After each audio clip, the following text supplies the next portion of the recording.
কেমন লাগছে এসে? ট্যুর অপারেটরের জন্য ঘুরছি। হ্যাঁ, এই সামনে 6 মাস পরেই ট্যুর নিয়ে আসবে, তাই আমাদের নিয়ে এসে এক্সপিরিয়েন্স গুলো যা খারাপ যেগুলো আছে সেগুলো বাদ দিয়ে, মানে গিনিপিগকে যেরকম টেস্ট করে ওরা আমাদের টেস্ট করার জন্য নিয়ে এসছে। এরপরে টিম নিয়ে আসবে।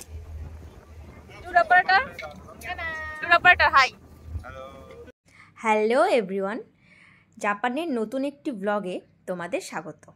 তো তোমরা কেমন আছো সবাই? আমি তো ভীষণ ভালো আছি। এত সুন্দর ওয়েদার, চারিদিকটা জাস্ট দেখো একবার, পুরো সাজানো গোছানো একটা শহর। আর এখন বাজে সকাল ঠিক 9টা। আমরা এখন বেরিয়েছি, আর আমাদের আজকে অনেকগুলো জায়গায় ঘোরার কথা। তো ফার্স্টে যে জায়গাটায় যাব সেটা হলো রেনগোজি মন্দির। তো চলো তাহলে এবার মেট্রোতে ওঠা যাক আর আমাদের গন্তব্যের দিকে রওনা হওয়া যাক। সকালবেলা মেট্রোটা বেশ একটু ফাঁকাই ছিল। অ্যাকচুয়ালি এখানে মেট্রোতেও কিন্তু খুব একটা ভিড় হয় না, তার কারণ হলো 1 মিনিট পরপরই মেট্রো চলে, সেজন্য ভিড়টা বোঝাই যায় না। রেনগোজি মন্দির সম্পর্কে এবার তোমাদের একটু বলি। অনেকেই হয়তো জানো, আবার অনেকে জানোও না। এই মন্দিরেই নেতাজি সুভাষচন্দ্র বসুর চিতাভস্ম রাখা রয়েছে। আর এই মন্দিরটা কিন্তু বছরে একটা দিনই ওপেন হয়, বাকি সব দিনই বন্ধ থাকে। এই যে দেখছো এখানে এসির কাজটা হচ্ছিল, সেই জন্যই কিন্তু আমরা ভাগ্যবশত সেদিনকে মন্দিরটি খোলা পেয়েছিলাম, নাহলে মন্দিরটি কিন্তু খোলা থাকার কথাই নয়। শুধুমাত্র 18ই আগস্ট, যেদিনকে নেতাজি সুভাষচন্দ্র বসুর বিমান দুর্ঘটনা হয়, শুধুমাত্র সেই দিনটিতেই এই মন্দিরটি খোলা থাকে। আর এখানে দেখো, নেতাজি সুভাষচন্দ্র বসু সম্পর্কে সবাই কিছু না কিছু তাদের মনের কথা লিখে রেখে গেছে, তাই আমরাও 2-4 লাইন লিখেই দিলাম। আর এরপরে আমরা বেরিয়ে গেলাম আমাদের নেক্সট গন্তব্যের উদ্দেশ্যে। আর এবার আমরা যাচ্ছি আমাদের ক্রুজ জার্নির উদ্দেশ্যে।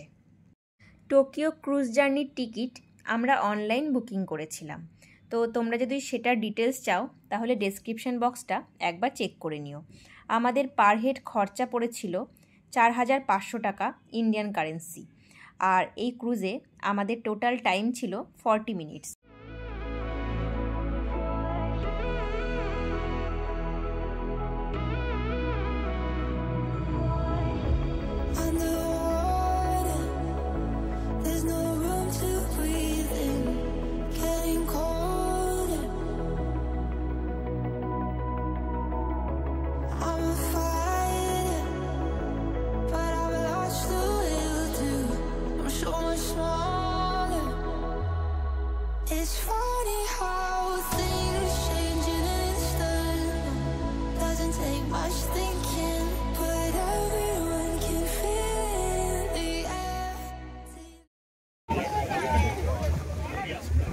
কেমন লাগছে এসে? ট্যুর অপারেটরের জন্য ঘুরছি।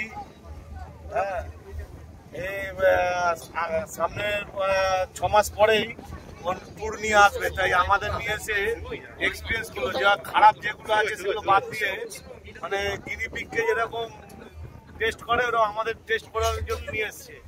এরপরে টিম নিয়ে আসবে। Tour operator high.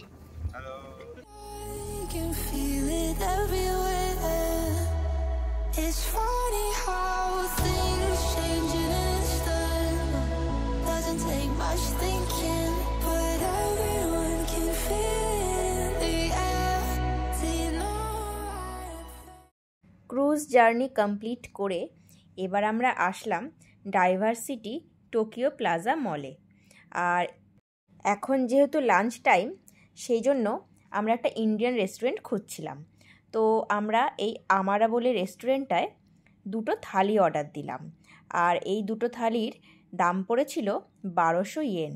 টেস্ট কিন্তু খুব ভালো ছিল, তাই তোমরা যারা যাবে তারা অবশ্যই ট্রাই করতে পারো।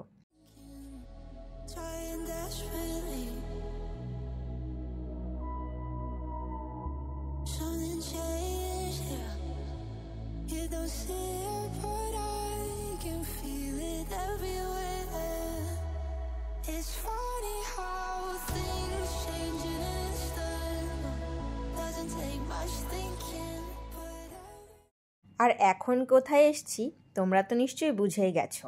হ্যাঁ, ঠিকই ধরেছ, এখন আমরা চলে এসেছি ডোরেমন স্টোরে। এখানে হ্যালো কিটি স্টোরও আছে।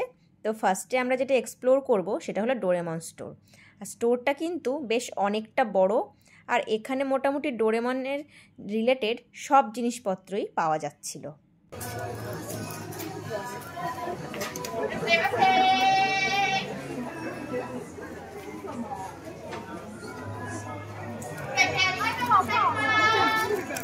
আর ডোরেমন স্টোর থেকে আমরা কি কি কিনলাম সেটা চলো একবার দেখিয়ে দিই।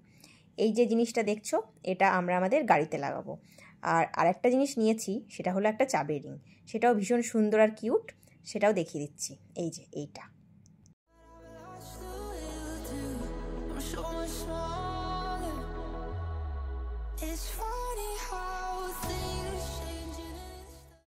এখন আমরা যে মেট্রোটায় চড়েছি এই মেট্রোটায় কিন্তু কোনো ড্রাইভার নেই, ট্রেন একাই চলছে।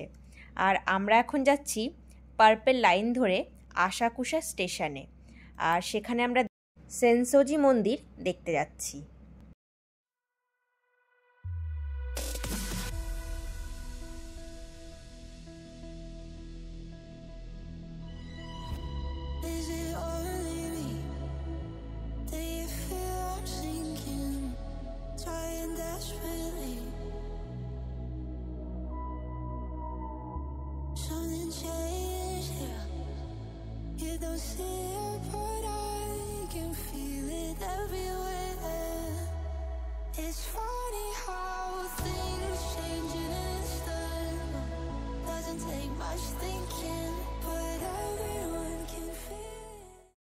জাপানের সবথেকে পুরনো বুদ্ধ মন্দির হলো এই সেনসোজি মন্দিরটি, তাই প্রায় সব দিনই মন্দিরটায় বেশ ভিড় থাকে।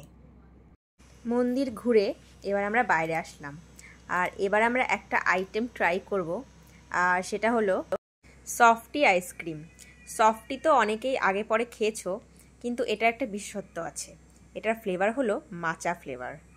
চায়ের ফ্লেভার মানে মাচা ফ্লেভারের আইসক্রিম খেয়ে মনটা বেশ খুশি খুশি হয়ে গেছে। তারপরে এবার আমরা চলে এসেছি ভায়োলেট লাইনের একটা মেট্রো ধরতে, আর এবার আমরা যাব আখিয়াবাড়া স্টেশনের বিগ ক্যামেরাতে। আর ট্রেনটা পুরো ফাঁকা ছিল, মামনি আর বাবি দেখো কি করছে।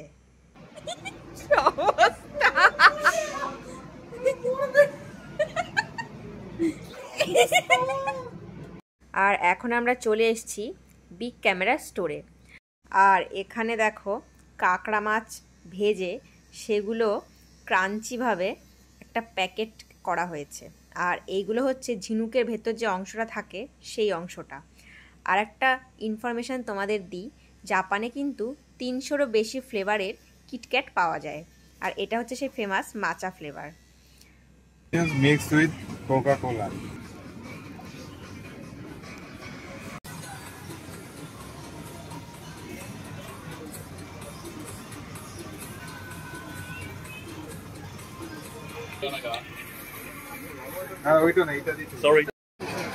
এটা হলো অক্টোপাসের শুটকি।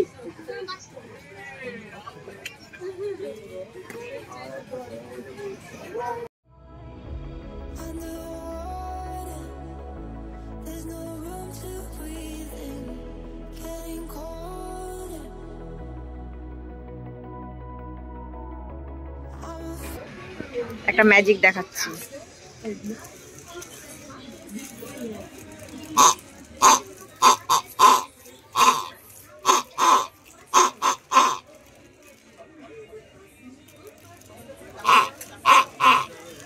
বিগ ক্যামেরা স্টোরে সব জিনিসই কিন্তু পাওয়া যায়। আর এখন আমরা যে সেকশনটায় আছি সেটা হলো গ্যাজেট সেকশন।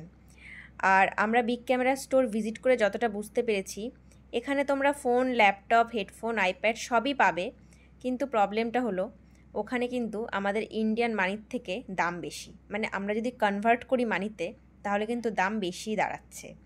তো আমরা তো সেরকম কিছুই কিনিনি এখান থেকে গ্যাজেটের, তবে খাবার দাবার কিছু কিনেছি আর বাড়ির জন্য কিছু সুভিনিয়ারও কিনেছি। তো আজকের এই ভিডিওটা কেমন লাগলো সেটা কিন্তু অবশ্যই কমেন্ট করে জানিও।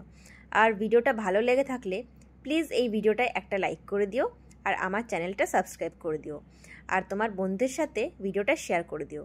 নেক্সট ব্লগটা কিন্তু অবশ্যই দেখো, কারণ সেই ব্লগে থাকছে the famous Japanese cherry blossom.